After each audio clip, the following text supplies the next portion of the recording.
Assalamualaikum warahmatullahi wabarakatuh. Selamat pagi, selamat siang, selamat malam, dimanapun dan kapanpun kalian mendengarkan video pembelajaran PPKN ini. Semoga kalian selalu sehat dan bahagia. Amin.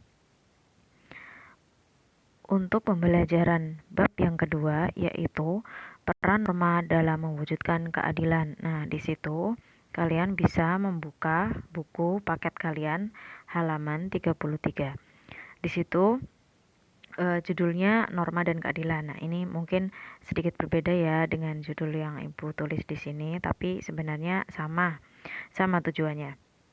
Oke, kalau di sini ya ada sebuah gambar ya, kalau kalian perhatikan di situ ada gambar seorang wasit yang memberikan kartu kuning kepada salah satu pemain. Nah, dari tindakan wasit ini berarti wasit ini itu adalah salah satu orang yang menghukum pemain yang melanggar sebuah aturan. Nah, sedangkan di dalam buku paket kalian itu juga ada gambar di mana siswa sedang menyeberang di area zebra cross. Nah, dalam lalu lintas, baik itu di dalam lalu lintas maupun di dalam sebuah permainan sepak bola, kita mengenal adanya aturan, ya kan? Di dalam permainan sepak bola juga terdapat peraturan-peraturan yang harus ditaati oleh semua pemain. Begitu juga ketika orang melakukan kegiatan di jalan atau lalu lintas, mereka juga melaksanakan sebuah peraturan. Nah, peraturannya adalah kalau kita menyeberang harus lewat zebra cross. Dan kemudian kalau bagi pejalan kaki harus di trotoar. Terus kalau ada lampu merah kita harus berhenti, lampu hijau jalan, ya kan?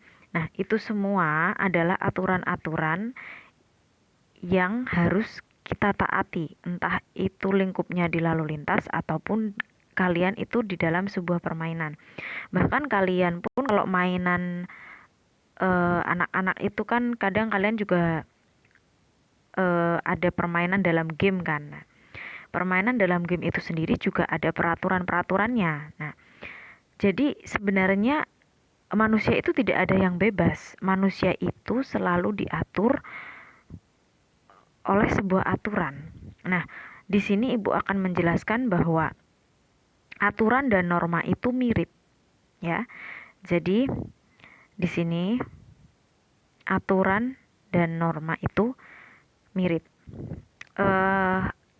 Aturan itu mungkin lebih ke khususnya, sedangkan norma itu luas. Nah, nanti kita akan membahas norma-norma yang ada di dalam masyarakat. Oke, tujuan pembelajaran ini yang pertama, setelah menganalisis gambar tentang pelaksanaan norma melalui kegiatan, kalian bisa kelompok, bisa berdiskusi. Nah, ini kan kalian juga bisa berdiskusi, nanti bisa tanya jawab sama Ibu. Nanti peserta didik mampu membedakan antara perilaku taat dan perilaku melanggar norma dengan tepat. Setelah membaca sebuah cerita, peserta didik dapat menanamkan sikap patuh terhadap semua peraturan dengan baik. Melalui pengenalan teknologi, peserta didik dapat mengakses berbagai informasi terkait norma dan keadilan dengan memanfaatkan berbagai aplikasi. Nah, salah satunya ini aplikasi informasinya ini dari YouTube channel Ibu ya. Setelah memahami materi pembelajaran tentang peran norma dalam mewujudkan keadilan, peserta didik mampu mematuhi berbagai peraturan dalam kehidupan sehari-hari dengan baik. Benar, nanti kalau norma ini kan ada norma tertulis dan norma tidak tertulis. Sebenarnya antara norma dan aturan itu mirip ya, sama atau bahkan bisa dikatakan sama. Oke, selanjutnya. Nah, kita akan membahas yang pertama adalah norma dalam masyarakat, yang kedua pelanggaran norma, yang ketiga arti penting norma dalam mewujudkan keadilan, yang keempat pelaksanaan norma. Oke, yang pertama norma dalam masyarakat, hakikat dan tujuan norma. Nah, kalian tuh harus tahu norma itu tujuannya untuk apa. Norma adalah petunjuk atau patokan perilaku yang pantas dan tidak pantas dilakukan oleh individu. Norma bertujuan mengendalikan perilaku individu dan mencegah pengaruh negatif masuk dalam kehidupan masyarakat. Jadi, tujuannya norma ini adalah memang membatasi. Memang manusia itu perlu dibatasi. Ya kan? Aturan itu sebenarnya membatasi, norma juga membatasi, tapi dalam hal ini membatasi manusia itu agar tidak terpengaruh hal-hal yang negatif. Coba bayangkan kalau kalian di lalu lintas, terus kemudian kalian ada satu orang saja yang tidak menaati peraturan, pasti lalu lintas itu akan ribut, akan terjadi kecelakaan, ya kan? Orang satu naik motor sudah berhati-hati, tapi ada satu orang naik motor tidak berhati-hati. Nah, yang orang berhati-hati ini di dalam lalu lintas pun bisa celaka gara-gara satu orang yang tidak berhati-hati. Jadi eh, tujuan tujuan dari sebuah aturan atau norma itu jelas agar kita itu terhindar dari hal-hal negatif. Jadi kalau kalian itu mau terhindar dari hal-hal negatif, maka patuhi aturan dan patuhi norma yang berlaku. Oke, sudah paham ya tentang tujuan norma itu sendiri. Selanjutnya, ciri-ciri norma. Ciri-ciri norma itu yang pertama hasil kesepakatan bersama. Jadi aturan itu kita sepakati bersama-sama ya. Kalau misalkan lalu lintas aturannya begini-begini, kemudian ada undang-undang lalu lintas itu sendiri ya kan. Nah, itu salah satu aturan yang kita harus semuanya sepakati. Kalau sudah kalau umur 17 tahun, 18 tahun itu sudah boleh naik motor. Nah, yang di bawah umur itu tidak boleh naik motor, ya kan? Terus kemudian harus memakai helm. Terus motor itu juga harus membayar pajak. Motor kalau di lalu lintas jalan ini harus kecepatannya juga diatur, ya kan? Ada banyak hal yang memang itu disepakati agar kita itu sama-sama selamat, ya. Jadi menaati peraturan jelas kalian akan selamat. Terus yang kedua, tertulis dan tidak tertulis. Nah, ini bentuknya. Ya, aturan itu ada yang tertulis dan ada yang tidak tertulis. Adanya sanksi. Nah, kalau tadi yang aturan tertulis itu jelas ya, kalau peraturan lalu lintas itu jelas tertulis. Ya, karena ada undang-undangnya. Kalian bisa membaca aturan-aturannya. Terus kalau yang tidak tertulis nanti kita bisa bahas di salah satunya norma kesopanan, norma yang ada di dalam masyarakat yang memang tidak ditulis. Terus kemudian adanya sanksi, ini sanksinya bisa berat sampai ringan ya. Terus kemudian bersifat dinamis. Di sini dinamis itu artinya mengikuti apa yang berkembang di dalam masyarakat itu sendiri. Bahkan nilai kesopanan masyarakat Indonesia dengan norma kesopanan di Indonesia dengan norma kesopanan di negara lain itu jelas berbeda. Kalau di sini itu mungkin menggunakan pakaian yang tertutup itu dianggap sopan. Kalau di negara lain ada yang pakaian itu adalah bentuk ekspresi. Jadi ya udah, yang terbuka pun tidak masalah bagi mereka, baik-baik saja gitu. Kalau ya itu jadi berarti norma itu, aturan itu memang bersifat dinamis dan bisa berubah ya kan, atau satu dengan yang lain dalam sebuah masyarakat itu bisa berbeda. Terus kemudian klasifikasi norma. Ada 3 ya, norma berdasarkan sumbernya, norma berdasarkan daya pengikatnya, dan norma berdasarkan bentuknya. Oke. Jadi norma berdasarkan sumbernya, norma hukum, ya, terus norma agama, norma kesusilaan, dan norma kesopanan. Oke, kalian bisa membaca buku kalian halaman 37 sampai halaman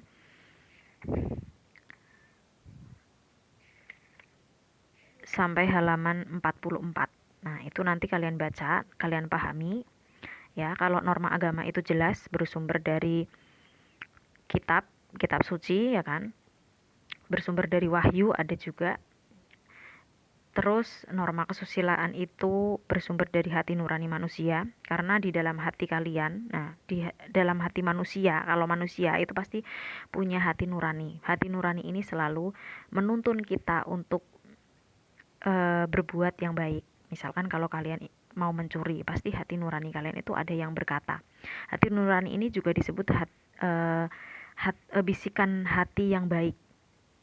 Jadi kadang dalam diri kita itu ada yang membisikkan kita terhadap kebaikan. Misalkan kita mau mencuri, pasti ada yang berbisik dalam hati kita, jangan mencuri, mencuri itu berdosa, mencuri itu tidak baik. Nah, setiap manusia yang lahir itu pasti diberikan hati nurani, karena setiap manusia itu lahir dalam keadaan suci atau yang namanya fitrah ya, baik. Jadi manusia itu baik ya, dari lahir itu sudah baik, sudah membawa bibit-bibit baik. Nah, bibit-bibit baik ini itu dalam hati nurani itu. Jadi norma kesusilaan itu berdasarkan hati nurani manusia. Terus kemudian norma kesopanan. Kalau norma kesopanan ini memang sangat fleksibel, disesuaikan dengan masyarakatnya.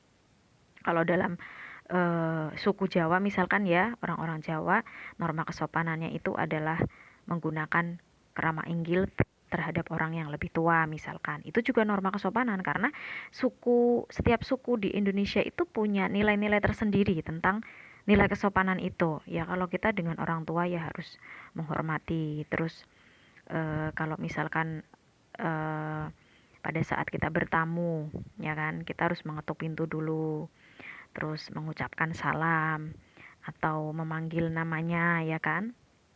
Terus kalau belum disuruh duduk, jangan duduk dulu. Nah, itu kan termasuk norma kesopanan. Memang norma kesopanan itu tidak tertulis ya.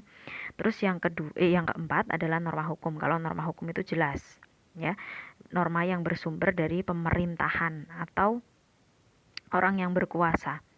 Jadi itu memang dibuat berdasarkan kesepakatan bersama. Jadi kalau misalkan hukum kita itu disepakati oleh pemerintah, presiden dan DPR ya kan, sebagai salah satu sebagai pemerintahan yang sah ya, karena dipilih oleh rakyat, berarti kan mereka mewakili rakyat untuk bisa membuat sebuah peraturan yang diterima oleh semua masyarakat. Nah, terus kemudian ada penegak hukumnya, ada polisi, ada hakim, ada jaksa, itu termasuk penegak hukum ya. Terus kemudian kita masuk ke ini dulu ya, ke sanksi-sanksinya. Kalau norma agama sanksinya jelas, masuk neraka, bagi yang menaati masuk surga. Nah, itu disesuaikan dengan agama masing-masing, karena setiap agama itu punya sanksi yang berbeda-beda, punya hukuman yang berbeda-beda.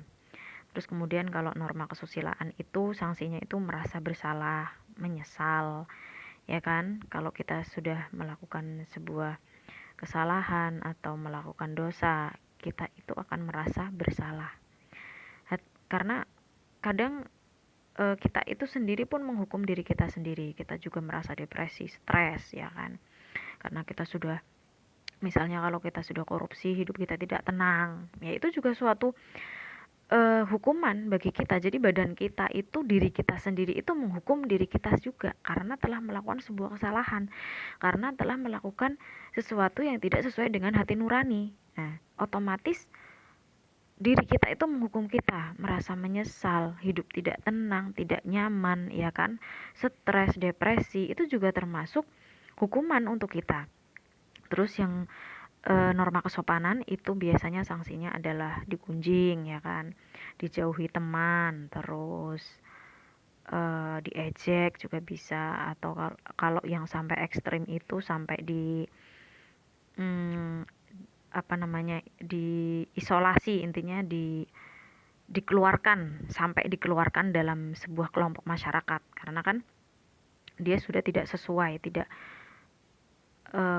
melakukan aturan-aturan dalam masyarakat itu, ya sudah, dia diusir dari kelompok masyarakat itu. Itu tuh yang paling ekstrim mungkin ya. Kalau yang paling ringan itu biasanya digunjing, diomongin warga, digosipin ya kan. Terus kalau norma hukum itu ini beragam ya, bisa penjara, kurungan, denda, atau pengambilan paksa terhadap barang-barang tertentu. Misalkan kalau hasil korupsi ya, biasanya mobilnya disita. Terus ada juga nanti yang dipecat di jabatannya, itu juga bisa. Karena kan kalau hukum ini kan biasanya disesuaikan bagaimana beratnya kelakuan yang melanggar. Misalkan kalau sampai membunuh, yaitu jelas lebih berat daripada orang yang melanggar lalu lintas. Nah, seperti itu. Oke, untuk pembelajaran selanjutnya kita akan mempelajari tentang hakikat norma juga ya. Tapi ini kita cukupkan sampai sini saja. Nanti kalian baca lagi, kalian pahami lagi. Ibu cukupkan, kurang lebihnya mohon maaf. Wassalamualaikum warahmatullahi wabarakatuh.